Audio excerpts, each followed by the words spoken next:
So everyone has heard of the hit TV show America's Got Talent, and Drew Lynch, the stuttering and heartwarming comedian, was runner-up in season 10 of the show. Luckily, we were able to grab him here while he's on tour. So Drew, thank you so much for coming. I am a huge, huge, huge fan. Oh, well, thank you. That's three huges. That's a lot. So can you just remind me what happened while you were back in LA and you were playing softball? Sure. I got hit with a softball.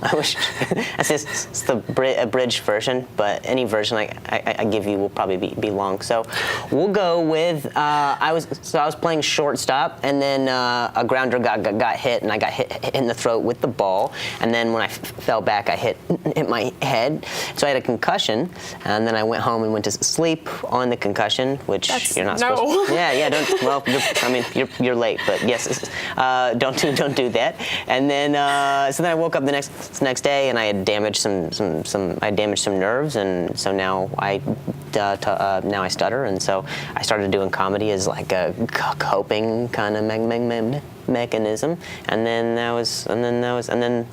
TV show was like, hey, yeah, you, and then here we are. Now, before the accident, you wanted to be an actor, but that obviously didn't happen because of the accident. So why did you choose comedy right out of that? Well, I chose comedy just because it was the only thing that made me feel like I still had like an artist outlet, you know, like you always have to find like a thing that makes you feel good, or you can express yourself, I guess, and that way, I mean, stand-up is so much about like going up there and just talking about your problems, but also kind of either you're laughing or they're laughing, you're kind of all working through it, you know, and it took me an injury like that to teach me compassion for other people, because prior to that, I didn't ever have problems, so I wasn't very successful at stand-ups, because no one wants to hear anybody go on stage and talk about how great their life is, you know. So immediately it was a humbling experience, and gave me the ability to better empathize with people's own struggles. Now, before America's Got Talent, and right after the accident, what kind of stand-up gigs did you do before that? Oh, just the worst kind. I've performed. It's been very bad. I've done shows where there's been more people than barstool. There's been more barstools than people. I've done coffee shops. I've done libraries. I've done a Korean barbecue where the grill was like right near me, so I wasn't heard, but people were cheering for their food. I've done just a lot of bad gigs. So when you get to perform for people where they're excited, or it's more people, or any venue is better than some of the shows I've done.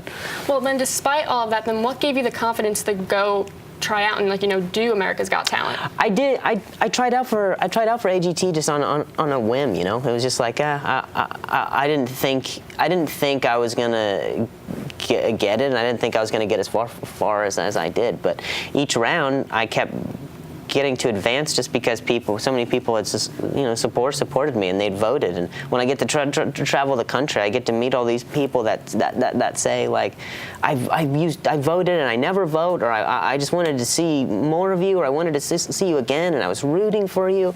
Or sometimes they'll have a family member who has a struggle of some kind, and in that way they're able to relate. But more importantly, I think it was cool to know that people didn't just feel bad for me. I would never want that. I always want to be evaluated just as a comedian, and so if the content has quality, that's all I care about. I don't want to ever succeed anywhere just because of my story, or if people feel bad. So you definitely would say that your life has dramatically changed since then? Oh, absolutely, yeah. But for the better. I mean, it's busier, and I don't sleep ever, but that's a thing that I'm prepared to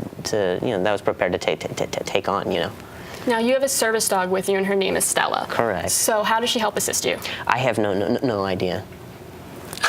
Yeah, no idea. That means the state of California was like, if you can't understand this kid, here's a dog.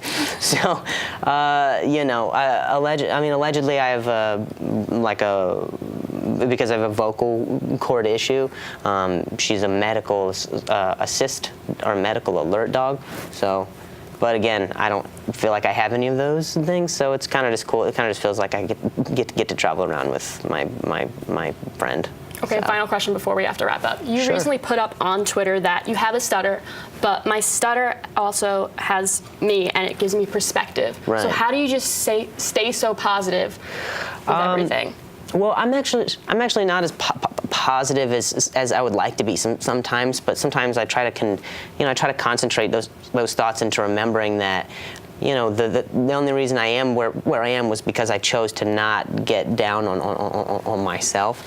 So when I say something like, yes, I have a stutter, but my stutter also has me, I'm trying to say that I'm able to combat my situation with just the fact that I didn't let it defeat me, and I certainly didn't let it define me either. So.